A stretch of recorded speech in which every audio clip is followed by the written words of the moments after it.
67. ayete Fıkh Müyesser'den.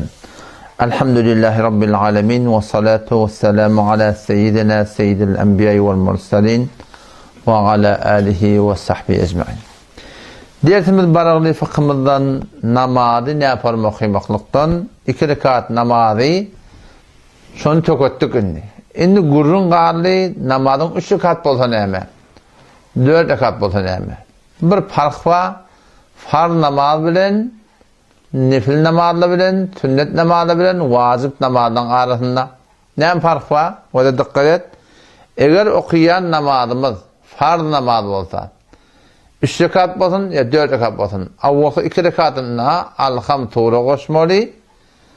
İdinlaki 3 rekat ve alham tanıyorum akşam namaz olsun ya öyle olsun, farz olsun, ikindi farz olsun ya yatsı olsun. Onlarda näme zat koşmalı. Tarzı deyin. 4 rekat farz namaz okuyorduk. 3 rekat farz namaz okuyorduk. Avval 2 rekatını alham tuğra koşmalı. Qalan 2 rekatını näme koşmalı? Fakat alham koşmalı. Bu bir gurun. Ol iyinäkide ansatacak gurun. O da näme? Nefil namaz okuy, sünnet namaz okuy. Vacip yani utur vacip namaz okuy. Şunun hemmetine por okuymalı, dolu okuymalı. Yani alham tuğra, alham tuğra, alham tuğra, alham tuğra okuymalı. Çünkü bilim değil mi? Şu tuğratandım. Indi bu taada gurrunu oturuptur muallif rahmetullahi aleyhi. Eğer namaz serekati ya çarekati bud.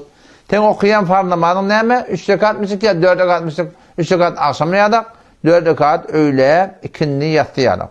Onda näme etmeli? Derqadi evvel. Ben teşehhüd me yapsaydıptır da.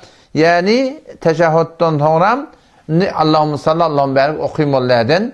Belki näme? Goyun oturmalılar. Hop. Belki beden muallif arasında teşehhüd ettehiyatını okuydun mu tekbir guyan bir hareketi sevan berkizet.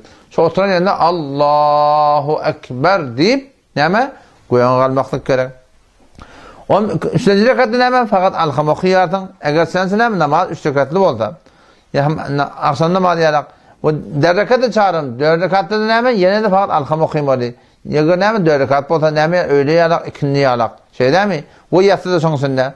Sonra näme diýersiň? Rukûňy, secdäňi etýärsiň. Eýle awal hakatçyň ýalak.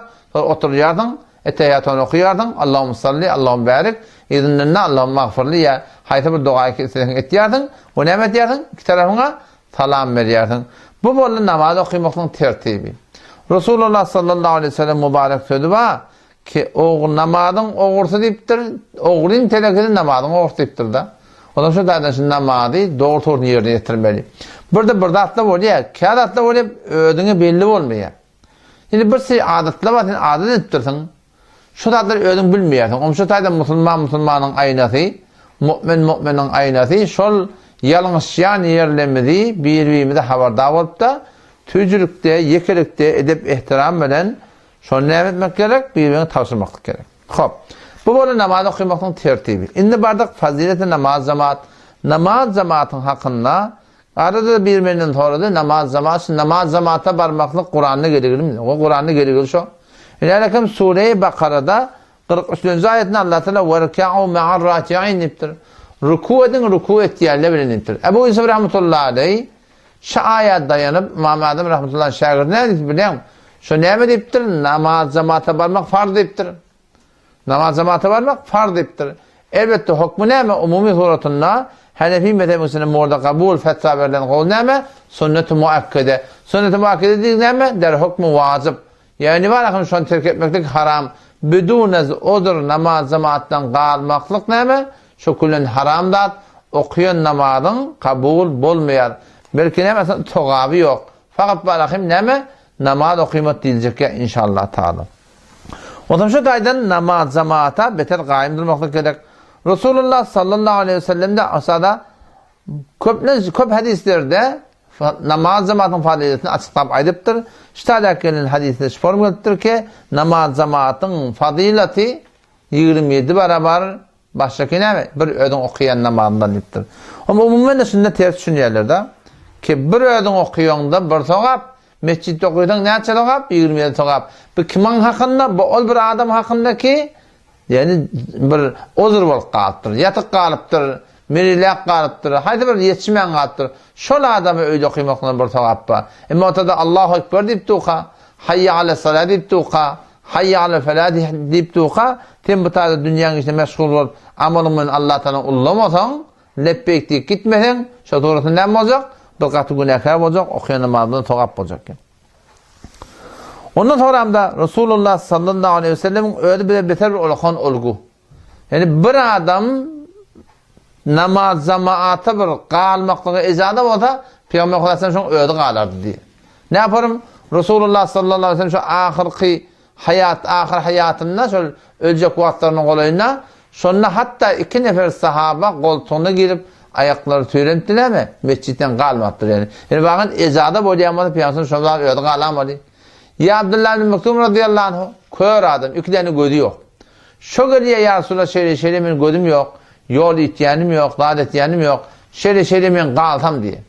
Peygamber Aleyhisselam ona bir icade beriptir önce. Böyle qaltan yaşlı, hem de gözün de yok. Ondan sonra Peygamber şuna evurliptir. Onun evurlip gelenden sonra sen adamın tedini eşleyen onu hava, ya sonra adamın tedini eşleyen, adamın tedini eşleyen sana icade yok dedi. Hedabetten o da gözsüz adam icade vermektir. Gözsüz adama. Vay baharlı adamı ki gözü buluttu var şeyle bir namaz cemaattan katı bir günah kaçır. Oça varım sahabe-i kerem radıyallahu anh'da namaz cemaata katı payben bir entek pentek bile marahim qalmardı diye. Hatta mazur adam ya bir adam ki şu münafıklığı maruf da olsa marahim şu suretinde marahim namaz cemaattan qalmasa başka qalan adamlar namaz cemaattan qalmarlar diye. İbn Mesud radıyallahu anh'dan hadis ediptirler. Bir de şeyde bir yağdayda görürdün diye. Peygamber sallallahu ayıptır. Ki namaz cemaattan qalmardı meğer o bir adam ki şu münafıklığı, adı musulmanlığı, içinden kafirliği hep aşkar bellidir diye. Şöyle adam namaz cemaattan qalırdı. Başka hem adam namaz cemaata gelmiştir. Ya bir bimar var. O şoförün bolurdu diye hatta meriz adam bir 2 tane adamın gerisini yapılınca namaz cemaata gelirdi diye. Sonra ne mi diyeyim? Peygamber Aleyhisselam olur namaz cemaata gelmek hakkında katı tekitleyiptir, katı tehdit ettir, şoförün vaide ediptir, kıyınçlıklarına ediptir, Allah Teala nadalığına ediptir. Orada ne mi? Allah Teala razı edecekten şu tane şuna kaim durtturlar. O sırada İbn Mesud radıyallahu anh diye ki Resulullah sallallahu aleyhi ve sellem bize diye hidayet sünnetleri öğretti diye. O şey hidayet sünnetlerin bir ne mi diye? Şu tada diye namaz okumaklık. O bir de ki ne mi şu tada? Ne mi diye? Adana diye.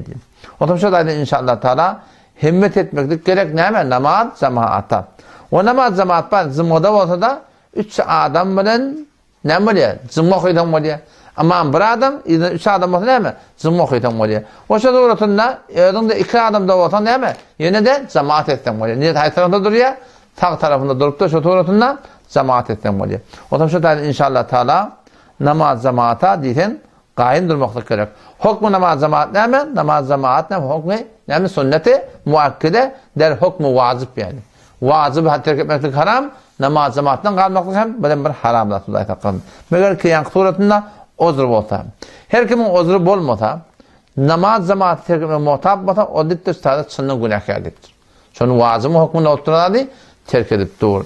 Allah temizce tevfik versin. Vesselamu aleyküm ve rahmetullahi ve berekatuhu.